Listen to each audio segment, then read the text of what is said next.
Hi Nana. Right. We were learning the allotropes of carbon. We have studied about uh, diamond, graphite in our previous class, which are allotropes of carbon. And today we will learn some more allotropes of carbon. So, fullerenes. Fullerenes are also allotropes of carbon. What are fullerenes? See, actually, these such a class of compounds or such such allotropes of carbon, they were known only after 1985.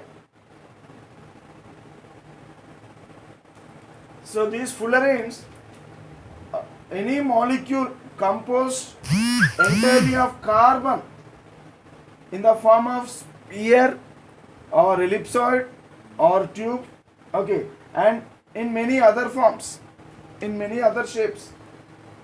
So fullerenes are the structures which are made up of only carbon atoms. The molecules, fullerenes are the molecules which are made up of only carbon atoms, and they have different shapes, and the molecules will have different shapes. So such molecules are said to be fullerenes. These fullerenes, they are formed in minute quantities. Okay, so minute quantities of fullerenes, okay, in the form of C60, a molecule, or C70, C76, C82, C84, etc. C60 molecule, that means 60 carbon atoms will form a molecule. 82 carbon atoms will form a molecule. 84 carbon atom will form a molecule. So all these are fullerenes. They are formed only in very minute quantities, and they are produced in the nature and hidden on soot particles. Soot means mussy. So they are hidden on soot particles. Generally, these fullerenes, they are formed during lightning discharge. Okay, and during lightning discharge, what happens? The vaporized carbon, the carbon vapor, okay, the vaporized carbon, it condenses on what? On these soot particles in the atmosphere of inert gases. So when the carbon vapor condense, on soot particles, they form fullerenes. Okay, so fullerenes are nothing but they are nothing but condensed carbon, or else condensed carbon vapors. Hence that is why the fullerenes are said to be, they composed entirely of carbon. Okay, right. See, actually, the first fullerene was C60. The first discovered fullerene was C60. Okay, it was discovered by a scientist known as Carl Kroto Smalley in 1985. So these scientists in 1985, they discovered a C60 molecule. Okay, and they named this C60 molecule as Buckminster fullerene. C60 molecule is also called as Buckminster fullerene. Okay, for this, these scientists, they got Nobel Prize in 1996. In 19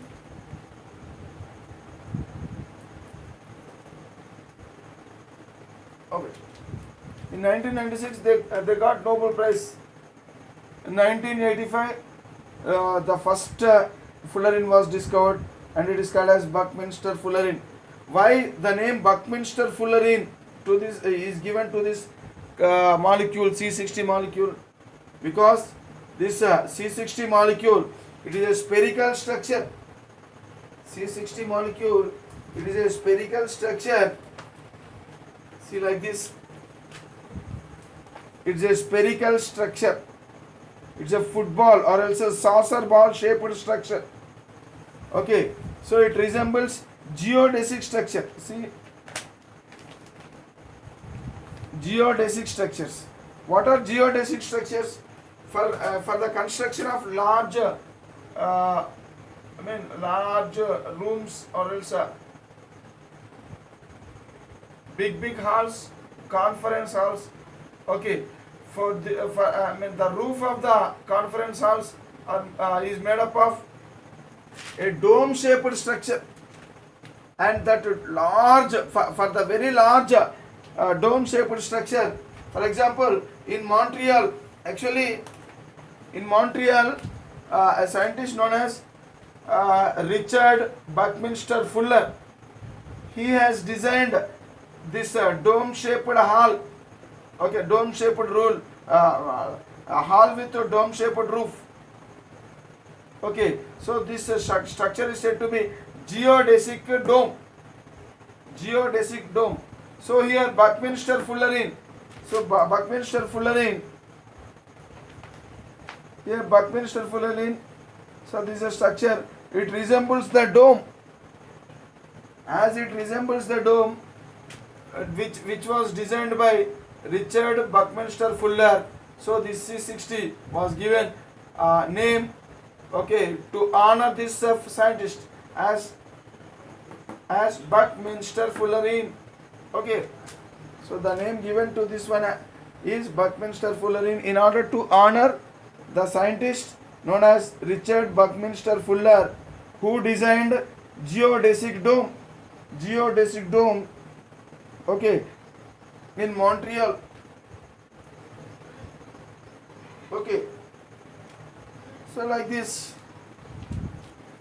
like this, we'll learn some points related to fullerenes. See, if you see this Buckminster Fullerene, it has a truncated icosahedral geometry. Truncated icosahedral geometry. See, look here. So this is called as icosahedral. Icosahedron. This is called as icosahedron. This icosahedron contains 12 corners, 20 triangular faces, and 30 edges. See, upon truncating or else upon cutting these corners, gradually after cutting all these corners or else vertices, so finally, so you will get this shape. Okay, this shape. This is obtained from icosahedron.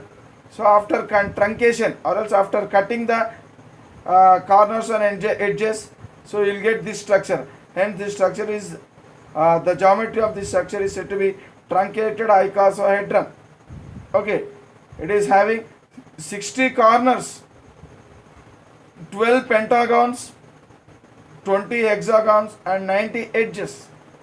Okay, so it contains 12 pentagons, 20 hexagons, and 90 edges. Hence this structure is said to be truncated icosahedral geometry. Okay, so Buckminster Fullerene has truncated icosahedral geometry. Okay, with 20 hexagons and 12 pentagons fused to form football shaped structure, or it's a saucer ball shaped structure. Okay, right.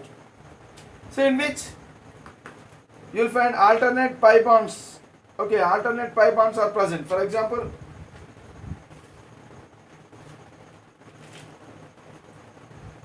suppose it is an hexagon, so you will find alternate pi bonds, and it is a pentagon. Hexagons and pentagons are fused. Okay, so pi bond, double bond, single bond, double bond, single bond, double bond, single bond, double bond. So alternately pi bonds are present. So here pi bond is present. Here pi bond is absent, pi bond is present, pi bond is absent, only sigma bond is present.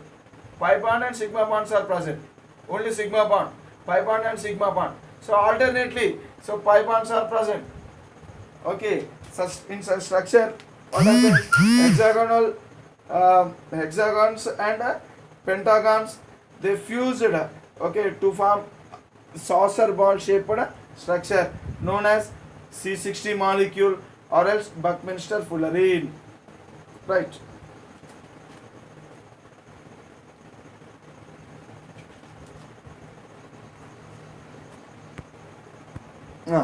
These fullerenes are said to be molecular solids. They are said to be molecular solids. For example, if cigarette smoke, in cigarette smoke, you will find several hundreds of fullerenes. In cigarette smoke, if someone smokes a cigarette and the smoke of that cigarette, it contains several hundreds of fullerenes. They may contain C60 or C70 or C76 or else the combination of these fullerenes. So these fullerenes are said to be molecular solids. Okay, these fullerenes are purest form of carbon. They are purest form of carbon, and each carbon atom with sp2 hybridization. Every carbon atom is with sp2 hybridization. sp2 hybridized orbitals of every carbon atom will involve in the formation of these fullerenes. Okay, in this way we can these are the important points which are related to fullerenes. Okay, now another point. See, these fullerenes were found in the family of minerals known as, I am writing. So these fullerenes are present in the family, in certain family of minerals. Even from the earth crust, also certain fullerenes are obtained. So in the earth crust you will find minerals. So certain minerals like the certain mineral family known as shungites.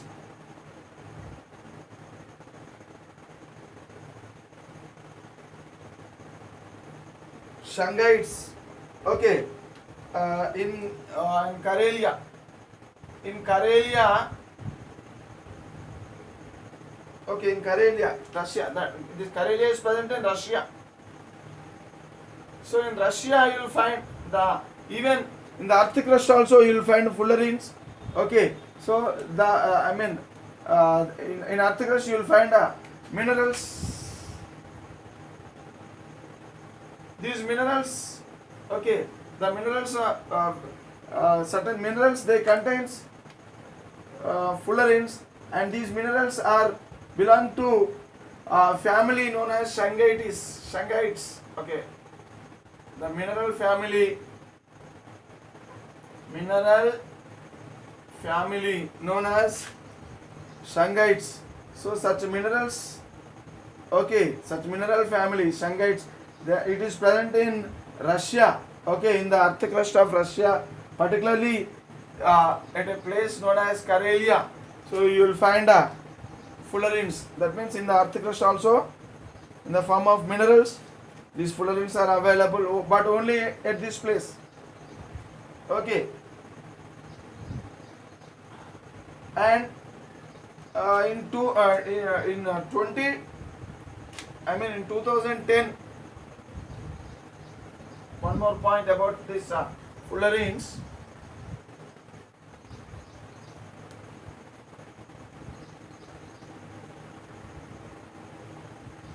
What is the mineral family? What is the name of the mineral family which contain fullerenes? Shungites. Okay, shungites is the name of the mineral family which contains fullerenes. Okay, and it is and these minerals are present in Karelia, which is located in Russia. Okay, in 2010, in 2010, C60 has been discovered in a cloud of cosmic dust. C60 is discovered. It is discovered in cosmic dust. In cosmic dust. Okay, in cosmic dust. So actually, this cosmic dust, it is surrounding a distant star. That means a star is there. Okay, this star, it is far away from our Earth. How much far away? How much distantly it is located? It is located 6,500 light years distance. Okay, 6,005 years light years distance. This star is located from the Earth. Okay, so this is called as cosmic bodies. All stars or else all the planets and all these are said to be cosmic bodies. So here around this star you will find a dust. Okay, the dust which is present in this star, or else this is called as cosmic dust. So in cosmic dust, C60 is discovered in 2010 year.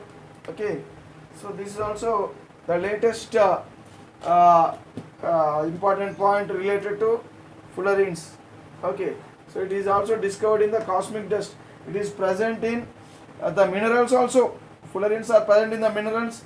Fullerenes are present in the cosmic dust, and they are prepared and they are produced during lightning discharge. So like this. These are the points related to fullerenes. Now we will learn about the next allotrope of carbon known as graphene. Graphene is another allotrope of carbon.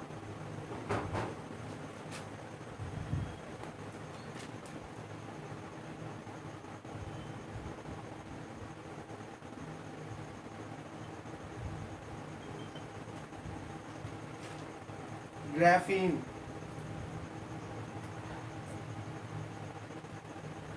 Okay, see actually graphene. So the name it as it indicates, this graphene is extracted from graphite. So extracted. It is extracted from graphite. Graphite is also allotrope of carbon. So from graphite this is extracted. See, graphite is a layered structure. Several layers are present in graphite. So how this graphene is obtained? So this graphene is nothing but one of the layer. Okay, if a layer is peeled, okay, that means by peeling off a layer, by peeling off a layer, from graphite. So this is what? This is graphite. Okay, and in graphite a layer is peeled off. Okay, by peeling a layer from graphite by using a special type of tape known as Scotch tape. Okay, by using a special type of tape known as Scotch tape, so the graphite layer is peeled off from that graphite. So that peeled off layer is said to be graphene. Hence, graphene is said to be extracted from graphite.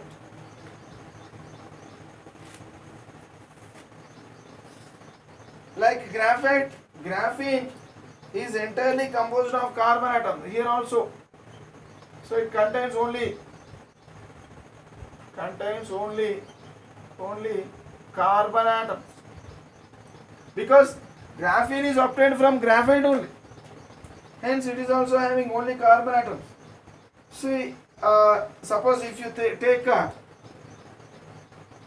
1 millimeter thickness of graphite, if you take, suppose if a graphite 1 millimeter thickness of graphite, if you take, that means for a thickness of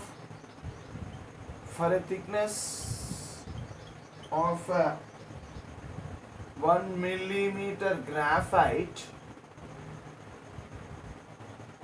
for a thickness of 1 millimeter graphite, so we for a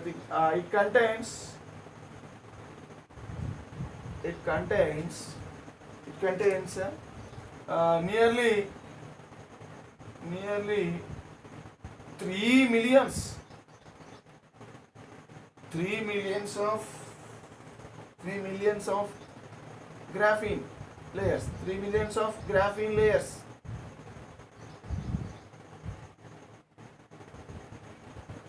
So that much thickness will be the graphene. Suppose if you take graphite, how much graphite? So graphite of thickness 1 millimeter thickness graphite, if you take, so in that 1 millimeter thickness of graphite, by peeling off layers from graphite by using scotch tape, you can get 3 millions of graphene layers. So that much thickness the graphene will be possessing.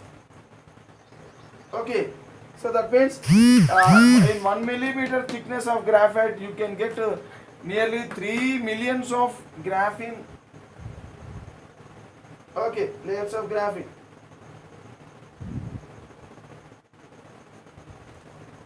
See, if you see this thickness, almost it is 0.3 nanometers.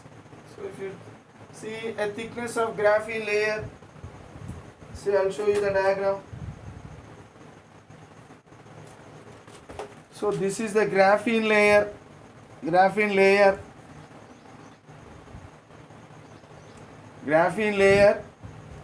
So this layer, the thickness, okay, here is the graphene layer. Carbons are hexagonally distributed.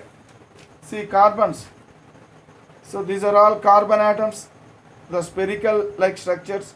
So they are distributed hexagonally. So carbons are distributed, carbon atoms are distributed hexagonally. Okay, hexagonal rings or else hexagonal honeycomb like structure. Hexagonal honeycomb like structure.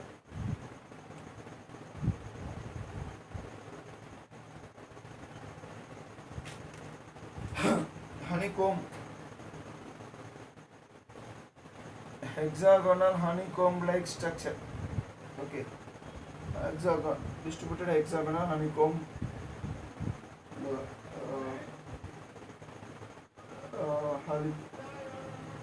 distributed in the form of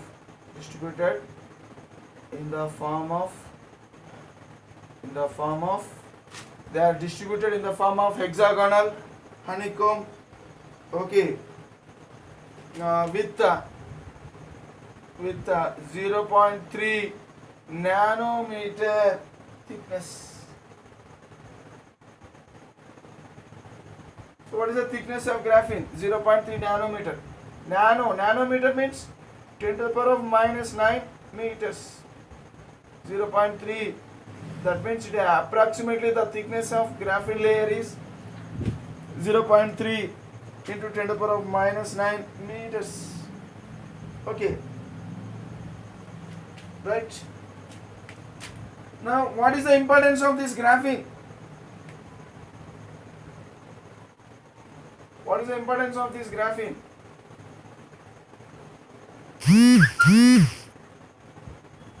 I'll tell you the importance of this graphene. Graphene conducts electricity. If you see the graphene, it conducts electricity better than copper. Conducts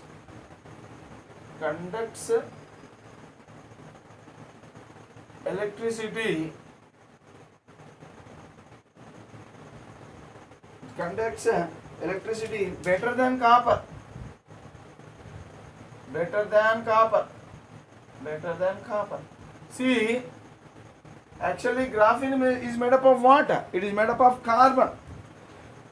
Carbon is a non-metal. Generally non-metals do not conduct electricity, but the carbon here in graphene or else in graphite, it is sp2 hybridized carbon. sp2 hybridized carbon.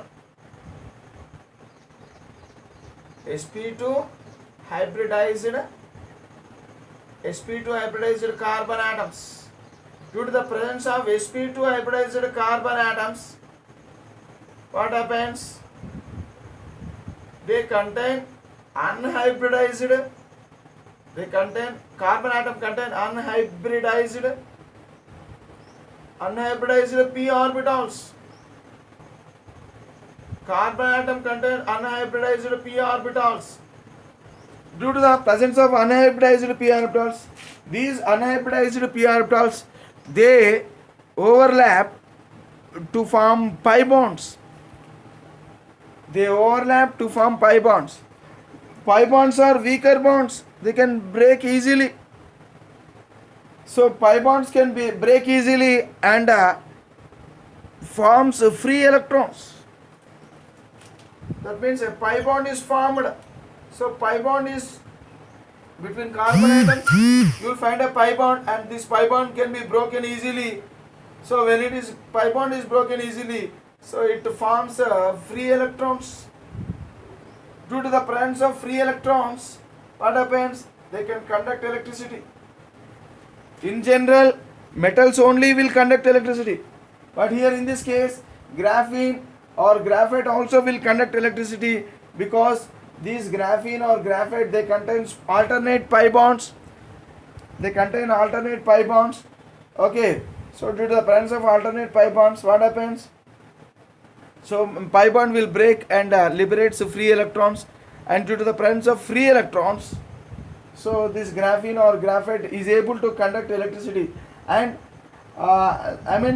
here graphene, if you see the specialty of graphene, it conducts electricity better than copper. So that is the importance of graphene. Okay, right. And one more thing, it is 200 times stronger than steel. 200 times stronger than steel.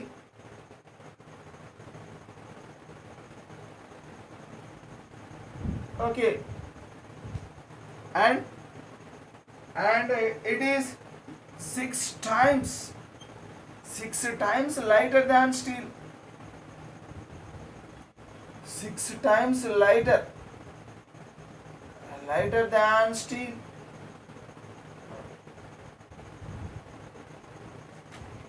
Okay, it is almost okay. It is almost perfectly transparent to light. Almost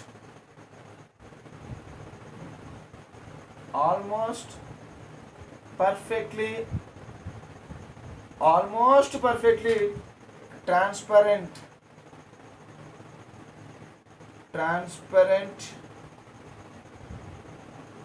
to light. Okay, it is almost perfectly transparent to light. So these are some of the specialities of graphene, right?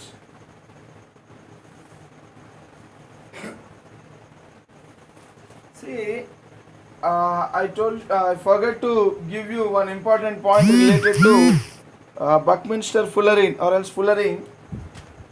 So this is finished. The discussion about graphene is finished. Okay.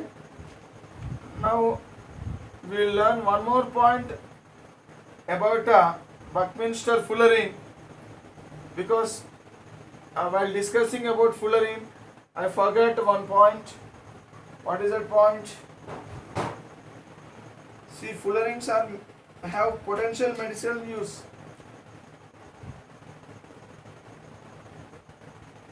Fullerenes have potential medicinal use. Potential medicinal use, like these fullerenes, they act as specific antibodies. They act as specific antibiotics. Specific antibiotics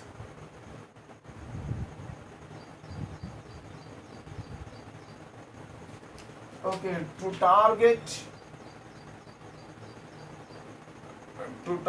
the resistant bacteria.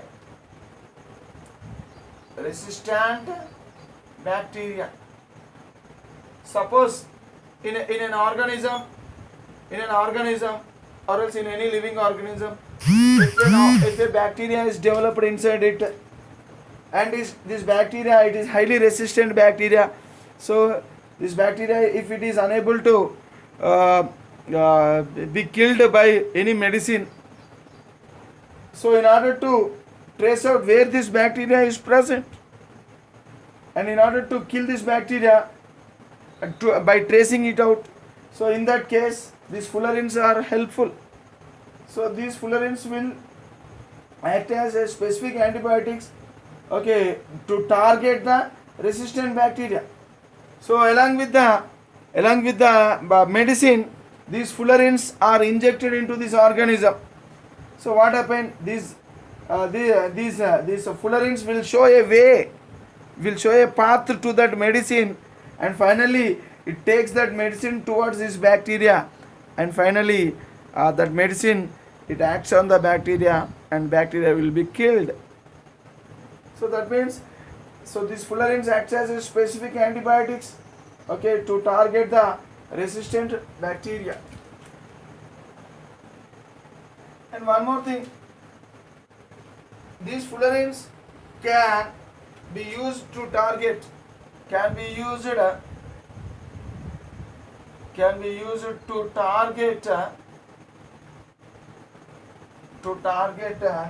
cells. To target cancer cells. A special type of cancer cells known as melanoma. A special type of cancer cells can be traced with the help of fullerenes. So like this, the fullerenes have potential medicinal use. Fullerenes have potential medicinal use. Now, if you see graphene, this is about fullerenes. So the point I forgot to discuss about fullerenes. So this is the point. Next, while coming back to graphene, see graphene. If you see the structure of graphene, single layer of graphene. So it is a honeycomb arrangement with fused hexagonal rings. Alternate pi bonds are present. Next, few more points about graphene.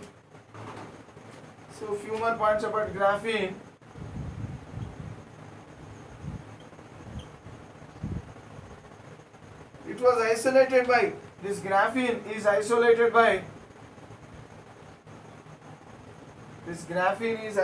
by scientist known as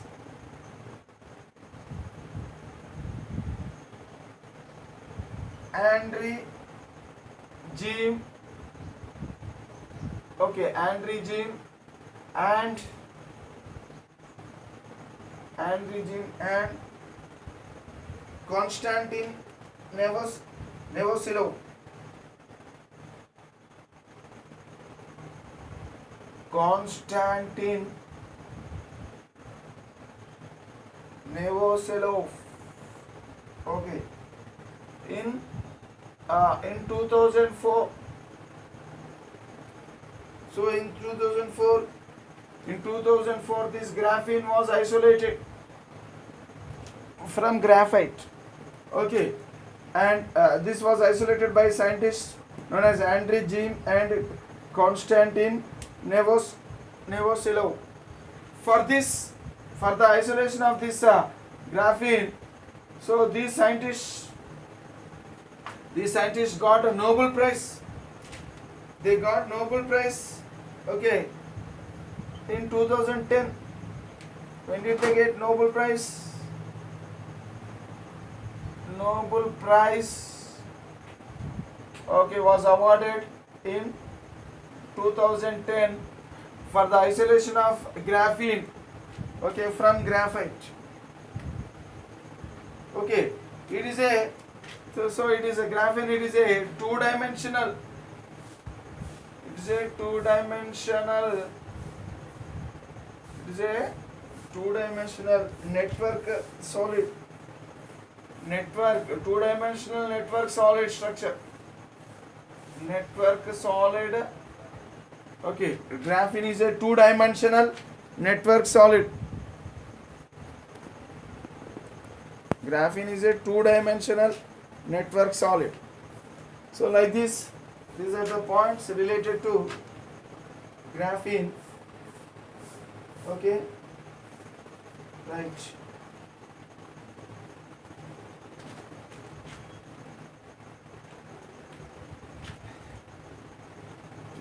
So tomorrow we will learn some more allotropes like nanotubes, Q carbon, so etc. And after that we will learn about the classification of the organic compounds. Okay. So with this, the class is finished. Tomorrow we will continue with the other allotropes.